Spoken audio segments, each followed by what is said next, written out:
Welcome into the Fantasy Lounge. Hello, welcome. Yeah, we made it. Week 8 in the books. I'm Zach. That's one day I'll get this camera orientation right. Hello. That's Nolan, and we are the Fantasy Lounge. This is fantasy football content for fans, by fans, and of course, always sponsored by. Let's see if I can do it right the first time. thefantasysportsadvice.com. So we'll have an awesome video for you guys at the end of this episode, so you can take a look at the website. See some So stick around. But no, let's get some football. Right? That's right. So let's get the obligatory bye week stuff out of the way first. Right. Okay.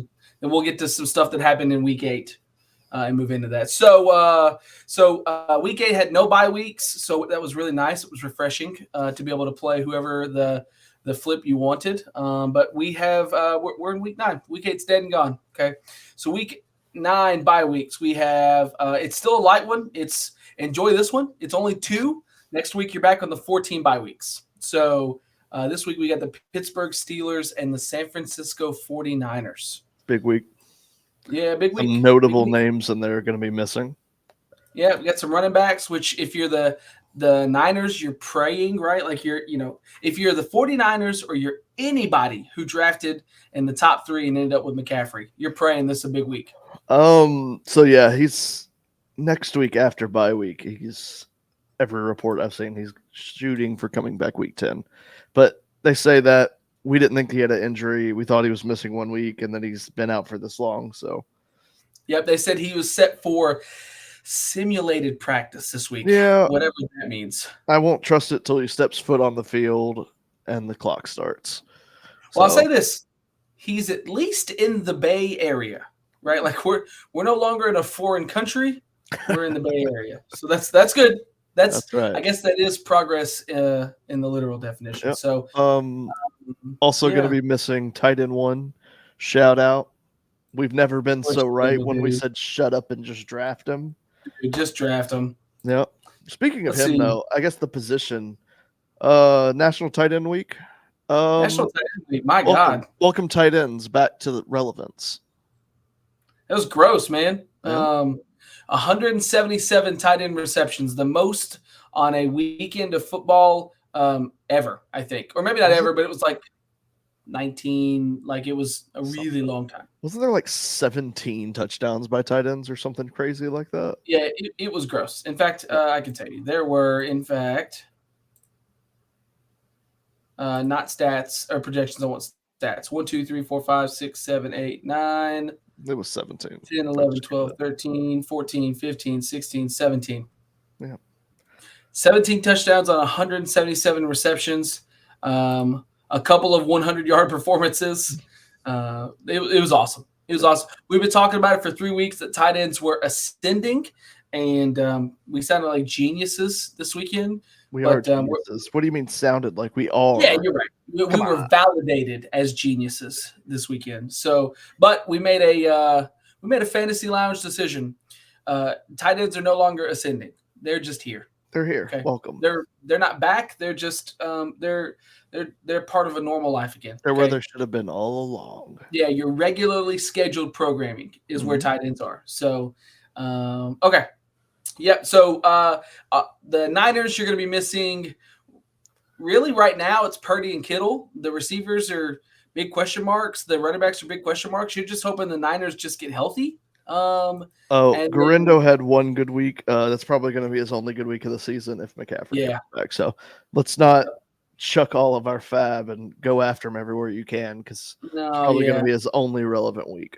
No, I would be looking for updates this week for the Niners. For, of course, Debo getting healthy, and then Christian McCaffrey getting healthy and hoping it's a big bye week. Yep. Juwan Jennings too should be coming back week 10, is the report I saw today.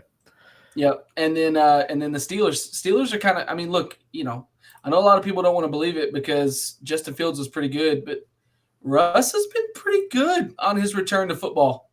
Yeah, he's looked good. He's underthrowing a lot of people though. Like his arm strength is not there. On a lot of those deep go routes, Pickens is slowing down and have to reach behind him to get those catches. Hey man, I'm going to down this. He's a 35-year-old quarterback coming off of yet another injury. Probably shouldn't be doing go routes anyways. It's not kind of his, or at least set it up in a big way, right? So it's easy. He can double clutch and just chunk it.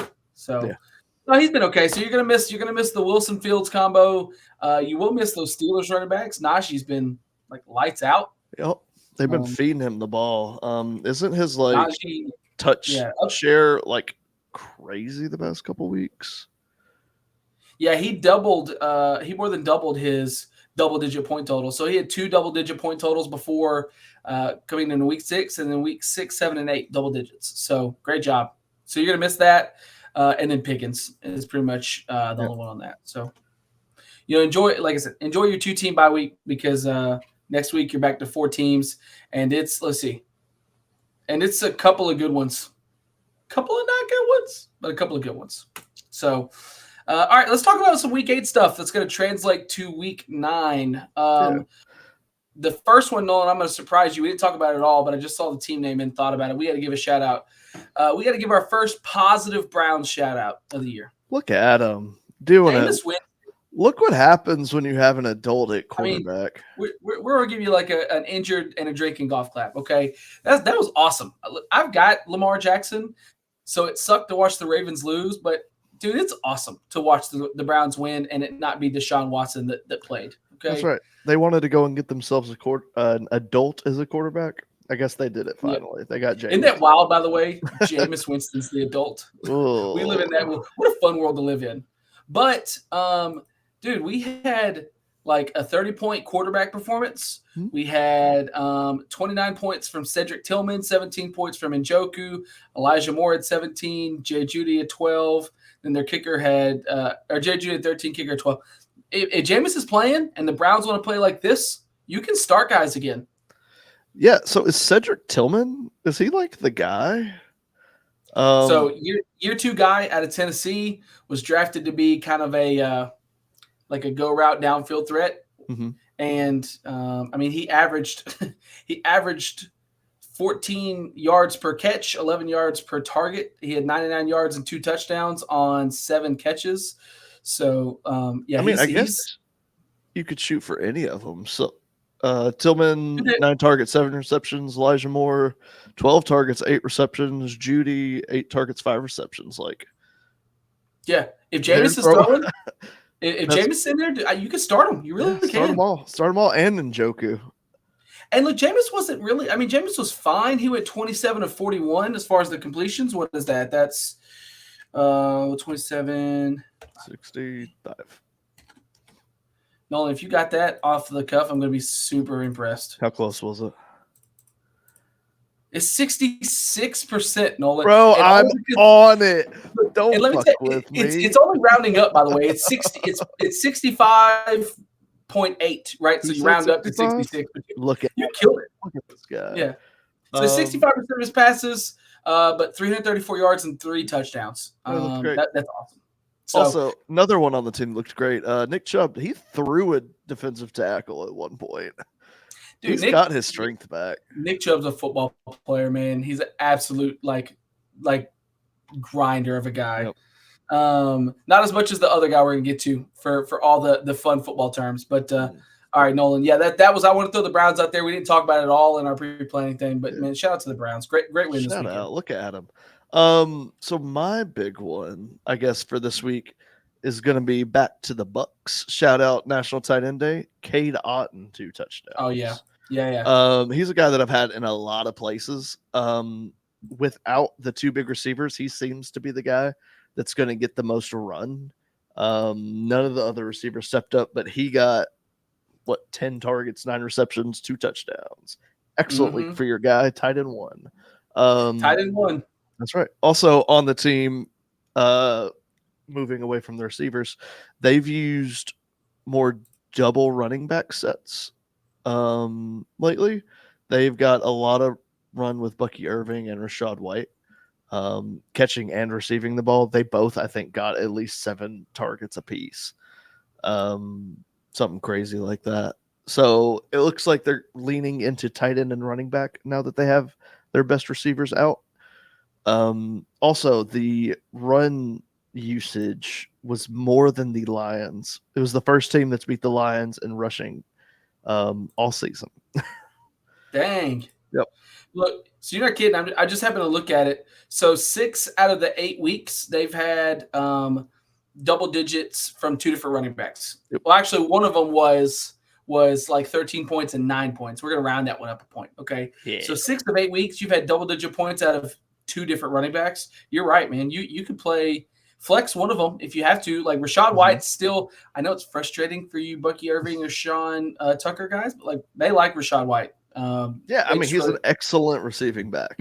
There's nothing wrong with how he plays. He's not the most efficient between the tackles runner. But he's not explosive. He's not. But doing what they want him to do, he's great at it. Yeah. Yep.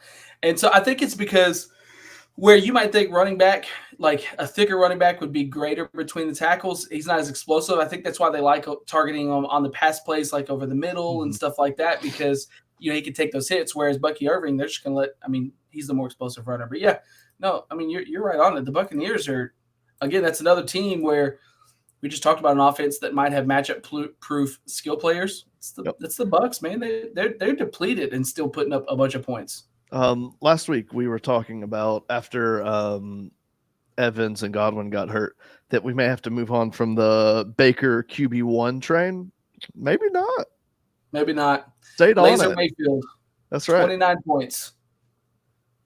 He still had, and this is fun. It's just fun to watch him do it. 6 rushing attempts for 42 yards to go along with 3 touchdowns. So he threw less yards, I think, than what his season average per game is, but still 3 touchdowns. Like if he's throwing 3 touchdowns, you can play him. Yep. That's right. Well, it also helps that you have to have a shootout when you're playing against Atlanta. Like Atlanta's not going to have a great defense, but they're going to fucking score. Yep, he's got KC next and San Francisco after that. So he's got more games where they're gonna have to keep scoring. Yep, those are the worries though, because those are 2 excellent defenses against quarterbacks. So I guess we'll see. After that though, it becomes cake a little bit. So after their bye week 11, it's Giants, Panthers, Raiders, Chargers, Dallas, Carolina, New Orleans again. Like post bye. No, I'm kind of back on. We were off it last week. This week we're back on it. Baker to the moon. Baker to the moon. Yeah, look, Lamar Jackson's QB1 and Baker's 10 points behind him. Yep. And Lamar has 501 yards rushing. It's like what Baker's doing from a passing touchdown perspective. He leads the league in passing touchdowns, and it's not close. Lamar's behind him. So Baker has 21. Lamar's at 17. Joe Burrow's at 15. Jordan Love's at 15. Yep. So, he's way ahead. Mm-hmm. Good for him. All right. Cool. Let's talk about another Texans receiver getting injured. So, dude, yeah. That sucked. So, they traded for Stephon Diggs in the offseason. Nico was having a great year. Nico goes down. Nico's going to come back. We'll get to that in a second. But they traded for Stephon Diggs in the offseason. When Nico goes down, you go like, oh, man, here comes some elite work for Stephon Diggs. And then he gets, let's see, not on the season, Zachary. He gets 5 receptions on 9 targets, 81 yards, and tears his ACL. He's done. Yeah. So receivers as a position seem like they're dropping like flies this year, man. It's tough, man. It really is tough. And so for the Texans, hear me out on this. I don't think I want to start CJ Stroud right now. No, probably not. He's got no weapons because Dalton Schultz been almost irrelevant. Yeah, he's got Tank, Joe Mixon, and Schultz is kind of where he's at. Yep. He's quarterback 15, and he's been dropping a little bit. 2 weeks ago, he had 24 points, but it was against New England. Against Green Bay, he had 5. Now he got hurt. He had 5. Indianapolis, Indy sucks. and he had 14 points. And then he's got Detroit coming up. He's got actually he's got pre-cake matchups the rest of the year. But it's got the Jets, Detroit, and then it's like Dallas, Tennessee, Jacksonville, Miami. But if those skill position guys are out, I struggle. Now I'm not telling you I wouldn't start like Joe Mixon or Dalton Schultz in the right situations. Oh no, they've leaned super heavy into the Joe Mixon trade. Dudes ran 25 times 2 weeks in a row. Like they did change as soon as those injuries started happening. They shifted how they ran their offense so quick into leaning straight into Joe Mixon. Oh yeah, dude. Joe Mixon last 3 weeks, 27, 26, and 23. Yeah. And only one he's had one receiving touchdown and then 4 rushing touchdowns. So in 3 weeks. That might not be sustainable, but they're going to try it while these guys are out. Look, until they start to get some of their other skill players back, they're going to have to. That's now, really all they've got. Let me pull it up, make sure I'm right here. Yards per game. No, not turnovers. What are we doing here, ESPN? Okay. I mean, hell, he's running back 14, and he's played 4.5 games this season. Yeah. Yep. So, he's got Denver coming up. Joe Mixon does at 106 yards allowed per game. And then after that, he's got the Jets. They're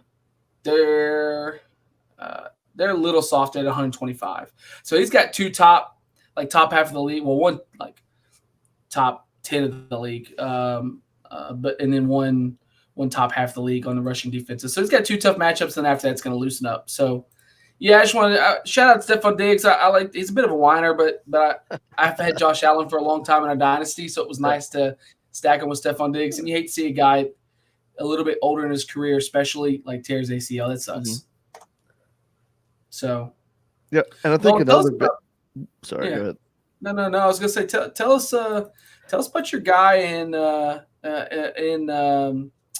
the Chargers camp, Nolan. So it's not even just him; it's kind of what you wait for about halfway through the season with a lot of these rookie receivers. They just kind of plod along, figure it out, and then they have their breakout week, and they kind of go with it. And we had a couple of them this weekend. So my boy, Lad McConkey, my boy's boy, Justin Herbert's boy, Lad McConkey, had his fucking breakout week finally. He looked excellent doing it too, because everybody like going into him getting drafted, we're like, oh, he's just going to be a slot guy. Oh, he's going to be like fucking Hunter Renfrow or somebody like that. But no, he's getting some separation. He's going deep. Like he looks more than your typical white receiver out there. I think so. And they had a guy on Twitter that shared a like a tweet of every word that you use to describe a receiver like Lad McConkey. And I mean, it was 10 of them. It was Lunch Pail Guy. It was Jim Coach's son, Jim Rat. Yeah, it was all those. First in, first out. And look, I'll tell you this: he didn't really even do it on like a really high snap count or a ton of targets. Nope. Like now, he was perfect, six targets, 6 receptions, but that's yellow, right? Like that's just kind of like that's good, but it's not great. And then 62% of snaps, also not very bueno. 111 yards, 2 tutties. Yep. And then after a very quiet 4 weeks, the wide receiver dynasty, the 1-1, Marvin Harrison Jr. finally had another big game since week 2. Finally, they started giving him the damn ball. Dude, he victimized Jalen Ramsey. Jalen Ramsey is a good corner, okay? Yeah. He's not nearly as good as he was like back in Jacksonville or back when he first got to the Rams or whatever, but he's still good. And Marvin Harrison, there's a clip where he's running past him into the end zone, and he looks like he's 1.5 feet taller than Jalen Ramsey. I mean, he looks gigantic on his way to do that. And he kind of had a similar stat line. Now, he played way more snaps. He's 6'4", 205. But six catches, 111 yards, and a touchdown. It just, it really played out for those two guys this week. Yep. Another one I like, he hasn't quite had that one crazy week yet, and he's on a much worse team. But I like what we're seeing from Xavier Legette too. Like, yeah, he's looking to be really great at those high balls. Like he's not gonna out athletic you or just run past you down the field, but those high jump balls, and they're running fades to him in the end zone, which is great. Same with Keon Coleman too. Like this was a pretty solid week for a lot of these rookie receivers. Keon needed a week like this. Oh yeah. You don't see a lot of like fades in the end zone anymore. It kind of seems like that it's kind of gone from the game almost, but it's nice to see big rookie getting some. Yeah, it's been, I don't know, it feels like it's been a year since we've had a wide receiver class that was tall. And this has been like minus Lad McConkey, this is a tall wide receiver class. Yep. And like they're good. I mean, even Malik, like how Malik's, yeah, he's 6 foot, right? Like he's the probably one of the smallest ones there. But Marvin Harrison's huge, Keon's huge. Like these big guys, Xavier Leggett's 6'3". So no, it's cool to see some of the size and it pan out. Yeah. Oftentimes those big guys come into the league and struggle with like their separation and the stuff like that. And some of these guys, they look good. They had a good weekend. I'll agree with that. I think if Leggett was on a team with an actual NFL quarterback, he could be a very relevant fantasy player. He's just fucking stuck on the Panthers, man. He'll be one of those guys talked about all off season next season is like a draft low, get like aim high ceiling kind of guys, depending on like if they draft a quarterback this year and stuff like that. Yep. And we'll just, we'll have to wait and see. He's going to be, as a lot of guys are, or most guys are, he's going to be quarterback dependent. But speaking of Panthers playing Bryce Young again this week. I mean, you should have never not like you drafted him first overall. You've got to put the time into developing him. Like, I don't know what it is with some of these teams, like drafting these high quarterbacks and then just not letting them sit. Like, look at Josh Allen, or when he was a rookie. Freshman. Josh Allen, some of these guys, you just got to let them play through it and they'll figure it out. They literally let him like basketball style, like shooters shoot. They let Josh Allen figure it out. That's right. And he was horrible his rookie season. Yeah, he was. I mean, he was gross. But now look at him. So, like, some of these guys, you just got to let them figure it out. And it doesn't seem like a lot of the league wants to let players do it. Yeah, speaking of letting dudes figure it out, let's get to this stupid highlight from this weekend. Okay. So watching the Colts game. Oh my God. And Anthony Richardson has been on and off the field all year with injuries and stuff like that. So if he had been injured, we probably would have forgive and forget. Like it happens, especially to running quarterbacks. And he was running around on this particular play. Then he gets up and he hits the sideline with the tap out. Get me out of here.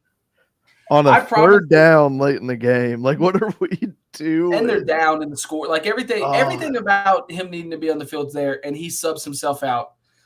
I promised we wouldn't talk about this for very long, but I just want to say that it is egregious for a quarterback, really any starter, but a quarterback especially. I've never seen a quarterback. Could you imagine dudes like Tom Brady or Brett Favre or Drew Brees or freaking Joe Flacco? We watched Matt Stafford come in with a dislocated shoulder to win the game. Like, what are we doing, man? Joe Flacco tore his ACL and then did a game-winning drive to win a game. Dude, Anthony Richardson got tired. It's disgusting. And subbed himself out. I know. I've seen a lot of people say, "Oh, it's not that big a deal." Other people sub themselves out. Not quarterbacks. The team does not run without you. Not quarterbacks. It is the most important position in sports. You can't just take a deep breath and you get back in there and do it, because it doesn't go without you. Like, and like, we talked about this with pitchers and stuff like that. Like, quarterbacks got to warm up. Joe Flacco wasn't warm. Joe Flacco didn't run out there like ready to go at 37. Right. That dude probably didn't know where his helmet was. Yeah, I mean, he's 39. Holy crap. Sir. Yeah, he's 39 and had to like cold shoulder go out here and like snap the ball and try to play the back half of that drive. Yeah, you come in, you hand it off one play and then punt it. But like, it's just dumb. It's It was just dumb. I such know a he bad. came right back in, but like you go back out, it was a crucial moment on a crucial drive, and the team's supposed to be most important player subbed himself out. Yep. That's, and I don't want to dig too deep into it. Like you got to trust him and just say he was tired and made a bad judgment call. But you kind of start going like, did he not want to find himself in that position? Did he not want to deal with Does he it not want being to be the guy? yeah, You like can't be a quarterback of the NFL not wanting to be the guy. And that's just not the attitude you should be having. How many other guys would have wanted to be in that moment? Every other starting quarterback would have been like, Every I love that. freaking Love person that. in this league. You know? And the crazy thing is, I think it got serious in the locker room too, because the report came out they're going to start Joe Flacco next week, and then they're going to start him moving forward, which implies long term. Like he probably lost all the respect to the dudes in that locker room too, is what it feels like. I think they went, we're not losing, right? Like we're not trying to be a team. We're not losing out. We're not tanking. We want to win games. And they went, and the 39-year-old quarterback gives us a better chance than the younger guy who subs himself out does. Like and he's just played better. Flacco's just literally been better. Especially last year. Came in late last year and shit brought him to the playoffs. 4-5. Almost. He's not played 5 weeks and he's still quarterback 30. Yeah. Anthony Richardson has played. So I know he missed 1, 2. He's missed 2, and he's quarterback 27, right? So Joe Flacco's missed 5 games, and he's only 3 spots behind Anthony Richardson. Oh. And Anthony Richardson runs. Joe Flacco does not run. Yeah. Never ran. That's the crazy thing with this. You just got to let your guys start and figure it out. They just drafted this dude, 5th overall, and they're already just yanking him like that. Yep. It's got to be something. Like, we saw that, but it's got to be something else we don't see. Your conversations they've had behind the scenes to where you're already taking this dude you drafted, like, 5th or whatever overall, and you're just benching him like this.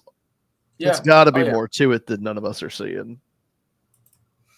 Yeah, so, look, that's the Colts, man. If the fantasy implications. Sometimes we talk about the fantasy football and then we get into the real football and then have to like pull ourselves back. Fantasy implications here.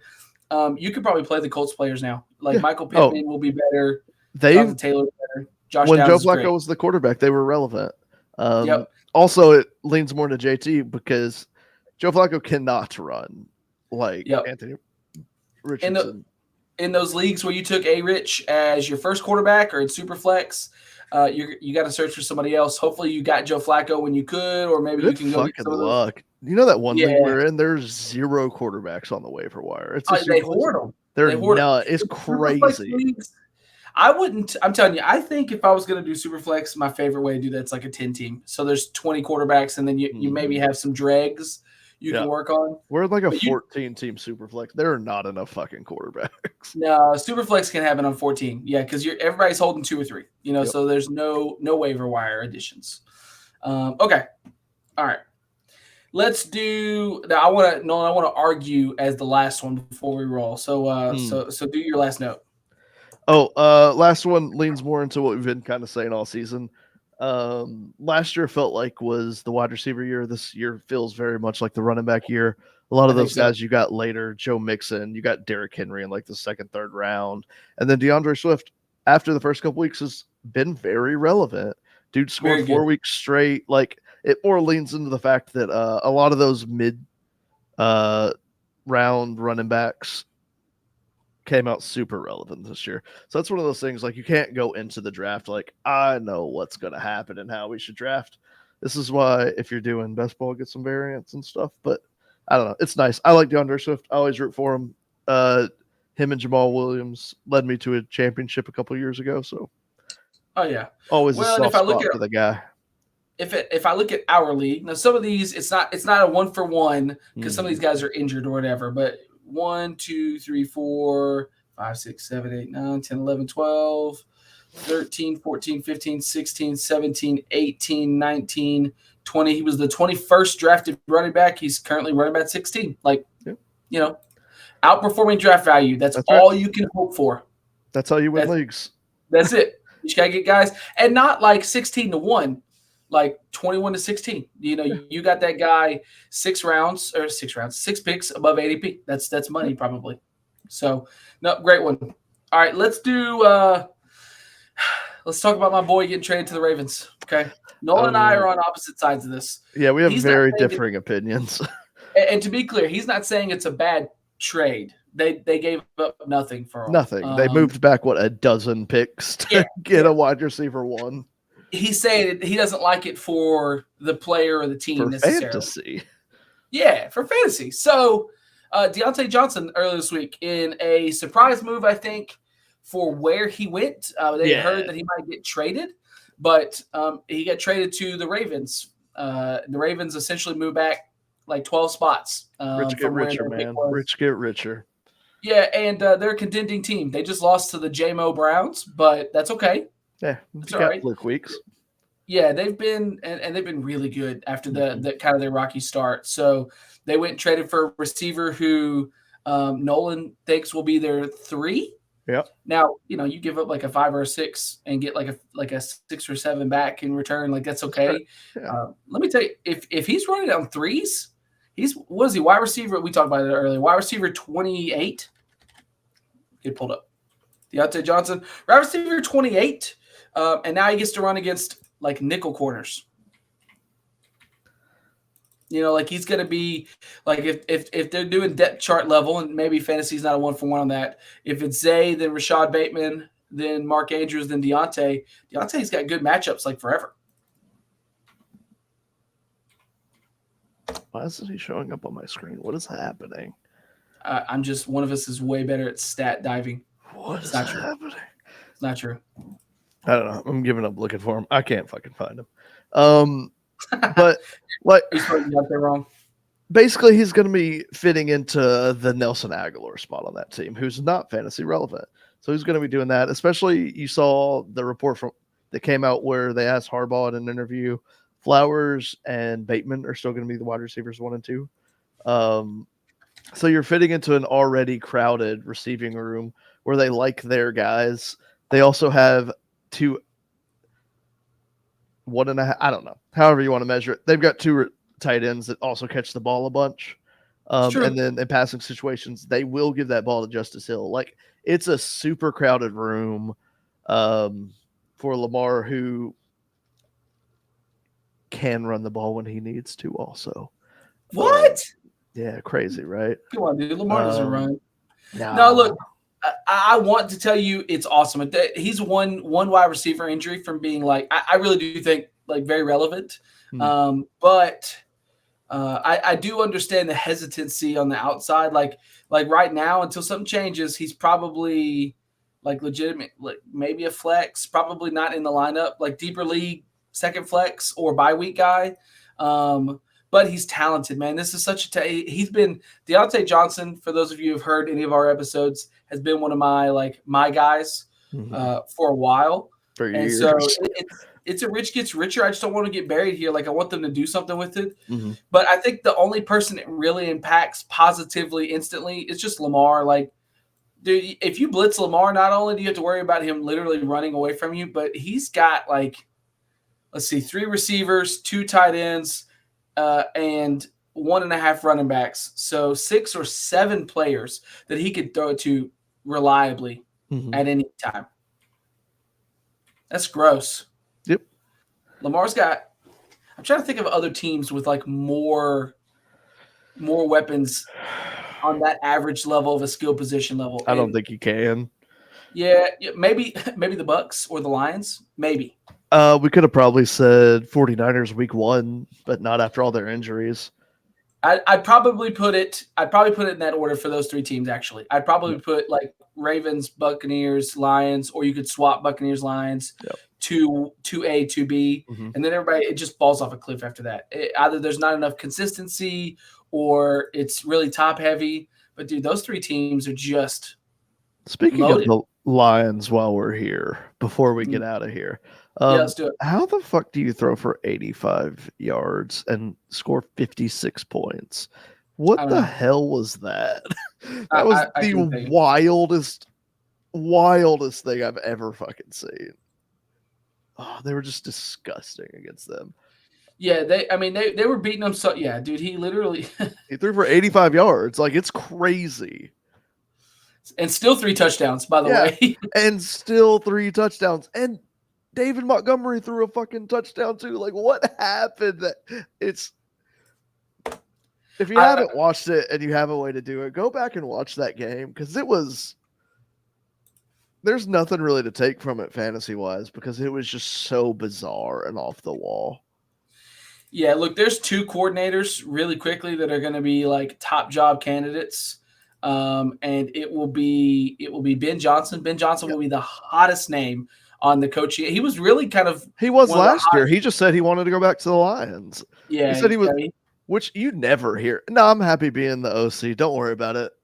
I think it was like stuff unfinished kind of thing. Yeah. I think he thought, and rightfully so, that they're contended like legitimate Super Bowl chance. Because the reality is, a lot of times when you're becoming a new head coach, a first-time head coach especially, you're probably going to crappy teams. Right. So I almost said it. Crappy teams. And so before he goes and tries to figure out how to replicate what he's done in Detroit, he thought, let's go back and try to win a Super Bowl. And they got a chance this year. They got a legitimate they're chance. The favorites, aren't they? Yep. So if not the Lions, then the Bucs offensive coordinator, you don't even know his name probably, but Liam Cohen. Where's he from? Washington or something? I don't remember where he was from. Kind of. He's on the McVay tree. They all are at this point, it feels like. Yeah. No, they all came from, I think someone was showing me they all came from Kubiak. And then they all said Shanahan, and now they're all saying McVay. So, yeah. So, no, that's cool. The Lions are stupid. If you're, like, they're matchup proof. They're going to be shooting out anybody. Their defense has just been okay. They've been clutch. I'll say this. Their defense hasn't been very good, like, as a unit, but they've been very clutch. They get stops when it's important for it.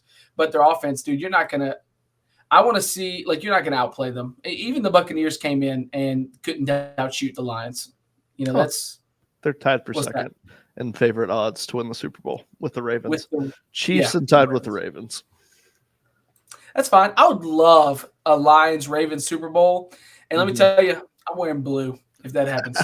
Same. I've been wearing blue for 2 years now. I want to live in a world. And it won't be like I'll have a jersey, okay, or a hoodie. And let me tell you, it's going to have the coach's name on it, okay? Yep. It's going to have Campbell. I'm going to go back and find me a DeAndre Swift one if we're buying jerseys for them. It'll be cheap. Yeah, cheap. And I was saying it kind of earlier, but soft spot for DeAndre Swift because he won me that chip that year. Yeah, well, and look, y'all, Nolan's won championships with 2 tight ends and not a tight end. That's true. I did do that. To be clear, he won a championship without a tight end premium, starting 2 tight ends. Yeah. Now, I think it was the Kelsey and Kittle year. It was the Kelsey Andrews year. Yeah, that was a good year. Yep. That was a good year. So, looking forward to week 9. Enjoy your last light bye week. That's right. For pretty much the rest of the year. So there wasn't a ton of waiver acquisitions. I mean, it wasn't nearly as bad of an injury week as last week was. Yeah. So that's right. Big one was Tillman. Tillman was probably on your waivers in most leagues. Yeah, Tillman. You were trying to acquire Joe Flacco if you lost Day Rich, but in regular leagues, they're going to be streamable options anyways. Mm-hmm. Like you could go get like Sam Darnold or Matt Stafford. I mean, Matt Stafford, my God, with Puka and Cooper back, like, dude, you could do so much worse. But looking forward to week 10. We're just chugging along. We need to do Nolan next week. Maybe next week preview. We might do I was thinking about this. We might do a trade show, like coming up to a lot of leagues' trade deadlines. Isn't trade deadline this week though? Some of them in the Fantasy Sports Advice Jersey Leagues. I'm the commissioner of the Alave, and it's week 11. Oh, deep trades. Well, the idea on that one is it's a mostly league that doesn't know people, so the odds that and it was kind of handpicked when you send out invites. So the odds that someone's going to make trades to the detriment of everyone else is just lower. When you're in a league with people you got to watch out for collusion trades. Trades. So bad blood. Maybe we'll do. Yeah. Well, fantasy football, there's always bad blood. That's right. Well, especially in leagues like ours that have been around for 12 years now. Yeah, something like that. Something wild. I feel like compared to a lot of people, that's still kind of young too. That's a lot. Yeah. Look, some of these leagues are doing it on paper. We're not. We never had to do that. That's right. So, well, look, that's awesome. Nolan, I appreciate you. You missed 2 weeks. We're 2 weeks back on. That's right. In the groove, we're rolling. That's right. We're moving. So, looking forward to week 10. We'll see y'all then. Check us out on YouTube. Check us out on the fantasysportsadvice.com website. Come, check us out. Talk to us. Nolan will talk. Come hang out. Smack directly to your face. I will. Digitally, of course. But, look, I'm Zach. That's Nolan. This is the Fantasy Lounge. We'll see you next week. Bye-bye.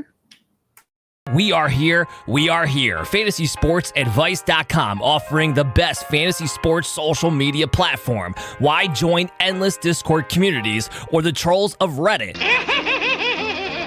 Fantasy Sports Advice is a community designed to help you win with 24/7 support. Go to FantasySportsAdvice.com and become a pro member for unlimited access. Again, go to FantasySportsAdvice.com today.